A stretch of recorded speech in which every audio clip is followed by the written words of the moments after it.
Hey guys, it's Aaron again with deck profile number 4 today. This clan is actually probably one of my fan favourites, purely because of one particular unit called Steel Vampire, and it basically I really wanted to play this clan the second I saw it in the anime, and so here we have the Dark Irregulars, namely the Amon followers build. So let's kick things off. The starter of choice, and probably the best one out the whole lot, whereas I used to test out Devon Shadow, but now me and Dale have gone for Amon's follower, Fate Collector. So like all Forerunners, it's got the Forerunner skill, where you can move it out to rearguard when a Dark Irregular rises on top. If the number, and the other effect is, if the number of Dark Irregulars in Soul is 6 or more, he gets an auto skill that you put it into Soul. At the end of the battle that this unit boasted a Dark Irregulars unit, you pay the cost. If you do, you can draw a card. So it's similar to like the Limit Break 4 boosters that allow you to move into Soul when the attack hits and draw a card, but this is sub-clan, so it gives you the it's 5k power rather than 4. Next up is 4 Dark Knight of Nightmare Land and 2 Amon's follower, Cruel Hand. So like in the previous Genesis build, I'm running 6 crit and 6 draw. You have to run 4 Dark Knight of Nightmare Land. Even if you're not going to use its skill, it's still 10k power, but it adds to what the Dark Irregulars do with soul charging and gaining power from the soul, so it's handy in the long run. Next up are the draw triggers. So I'm running 4 Hysteric Shirley and 2 Amon's follower, Psychic Waitress. So with Hysteric Shirley, all Dark Irregular builds must run 4 of her, because otherwise I just personally feel you're running it wrong. You basically move her into Soul. With every Dark Irregular Vanguard you get to Soul Charge 1. So she helps what the Dark Irregulars do. That's why you run these cards, because it helps overall what the main aim of the clan is. And then Psychic Waitress just to fill in the other 2, just to fit the theme. And last but not least, quite a cute little heal trigger. I run 4 of Amon's follower, Hell's Trick. She's the sub-clan heal trigger of the Dark Irregulars. Pretty nice. Next up are the grade 1s. I run 4 of the sub-clan specific Perfect Guard, which is Amon's follower, Vlad Specular. So he's the Perfect Guard, just Amon's follower, sub-clan specific. So it's pretty self-explanatory what he does. Next up is 4 Amon's follower, Fu Jinling. I quite like saying his name actually, because it's quite funny to say. But his ability is, when this unit attacks, if you've got a Vanguard with Amon in its card name, it gets plus 3000 until the end of that battle. So he's a grade 1 10k attacker. So if you're quite low on resources, you can grade 1 rush even, or if you're running low on grade 2s, at least you can kind of fill in for a decent 10k attacker, if you've got Amon and Vanguard, of course. And other than that, he's quite a nice 7k booster. Next up is a card that's kind of replaced Alluring Succubus, and I run 3 of Amon's follower, Hill's Deal. When she's placed onto rearguard, if you've got a Vanguard with Amon in its name, you can soul charge 2. Now, the reason why I run this over Alluring Succubus is purely because you're allowed to soul charge 2. So it kind of doesn't promote reckless soul charging like it used to, where you literally have to play like maybe 2, even 3 Alluring Succubus to get what you need into soul, just to gain power. But this way, it kind of allows you to do it. Soul charge 2, and then you don't need to rush as much. And plus she's 7k as well, so it's kind of nice.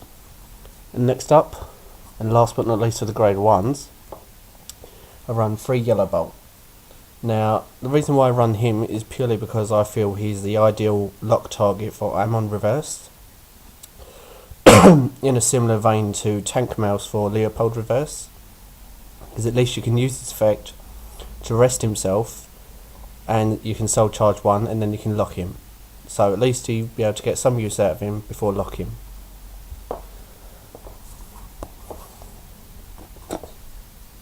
Next up are the grade 2s, and I'm kicking it off with 4 Amon's follower Ron Jinling.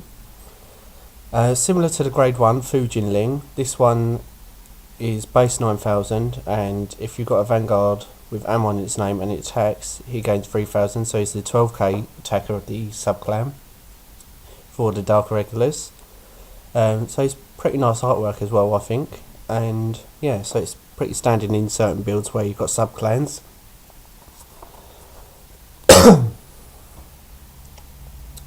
Next up is 3 Amon's follower Hell's Draw. So similar to Hell's Deal, I believe, if I got the name right. You can soul charge 2 when she's placed onto rear guard and you've got a Vanguard with Amon in its name.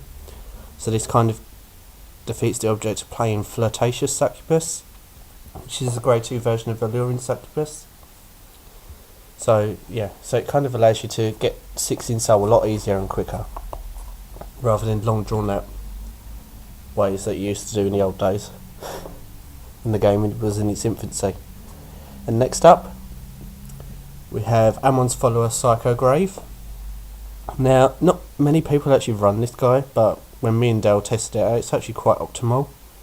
When he's placed on Vanguard or Rearguard, if the number of Dark Irregulars in soul are 6 or more, which is the main aim of the clan anyway, to get 6 in soul, you count blast 1, and if you do, you soul charge 1, and then he gains 5000 until the end of the turn. So not only does he help the Vanguards eventually to gain more power from the soul, he gives himself a nice 5k boost as well. So he's not bad for a 14k attacker in some cases if he's unboosted, considering most people run 9k units. And last but not least, my 2 SP Gwyn the Rippers. The reason why he's in here is because it's the other focus what Dark Irregulars do. They also focus on retiring, considering not most people know them for that. So he's got a similar, he's basically a Berserk Dragon clone, I believe.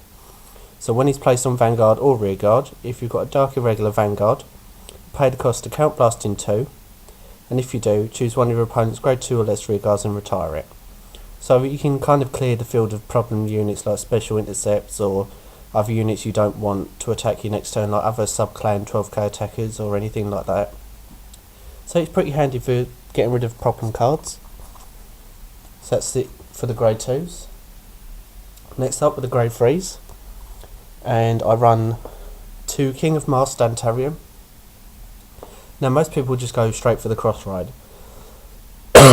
with just Amon and Amon reverse, but me and Dale kind of decided to take in 2 King of Mars Dantarium because it provides an alternate win condition when he's broke ridden, because it's actually got quite a scary effect.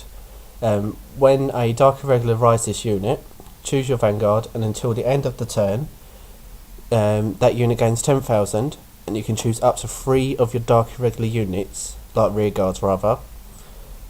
Yeah, I did say choose up to 3, and until the end of the turn they get, this unit gains 1000 power for each Dark Irregular in soul.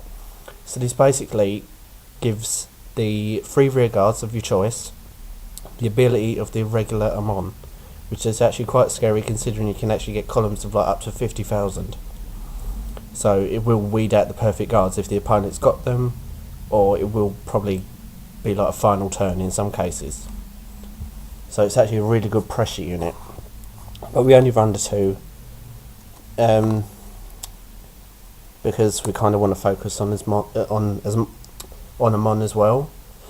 He's also got the same power boosting effect as Himiko from Genesis, that when he attacks the Vanguard you soul charge 1 and he gains 1000 power to the end of the battle. and he's also got the Lord skill. So in the long run, if you're stuck with him on Vanguard, at least you can still kind of soul charge steadily by attacking every turn. So he's pretty handy in the long run as well. Next up, 3 of the regular Amon. Now when this card came out back in set 3, there was quite a few people playing it in my area, purely because of its continuous skill. That during your turn, he gets 1000 power for each Dark Irregular in Soul. And I mean, at one point I think I had him up to like 43,000 like boost and trigger effects, so it's back then early in the game that was pretty hard to beat unless you had a perfect card. He's also got the other retiring aspect which they kind of focus on. That you counterblast 1,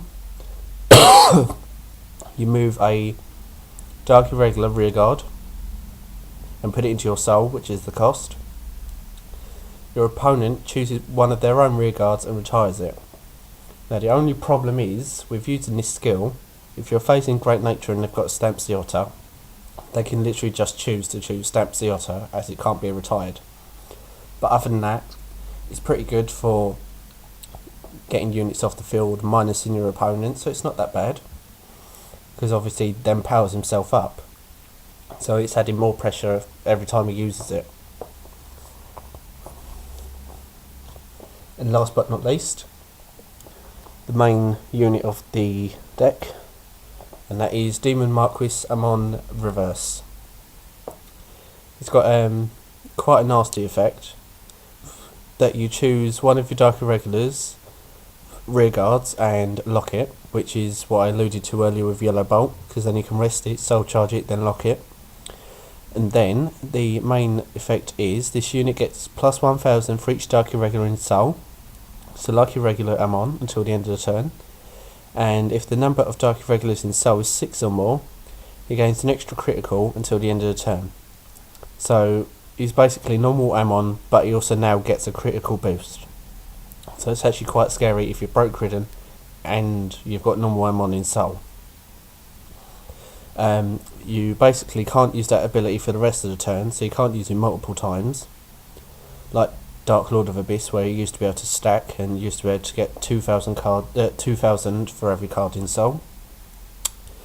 It's got the standard cross ride continuous skill. If you've got a card named Demon World Marquis Amon in Soul, it gains plus 2,000 permanently, so it becomes base for 13,000.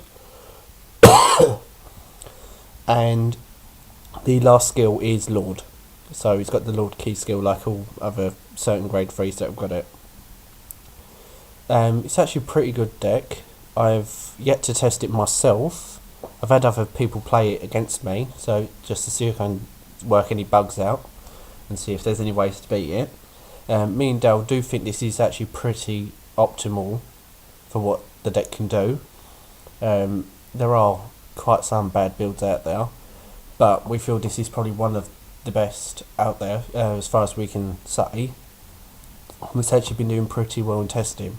There's probably not much I would change, to be honest with you, if anything new came out, but I believe they are actually getting a new Legion, which I believe was revealed in a magazine scan recently. I think they get a new subclan called Espers for like Dark Irregulars, that is. But I also feel Legion will probably actually make Dark Irregular more consistent, because they do struggle with field and hand advantage. So by recycling stuff in, at least they can carry on in the fight for longer. So if you have any comments or any issues with this deck profile, then obviously contact in the comments box below. Let us know what you think of the deck, whether you like it, whether there's certain units you like, or if you need anything explaining. Just comment below, like, and also subscribe, and then we should be able to upload more deck profiles for you guys. Okay, so see you later. Bye.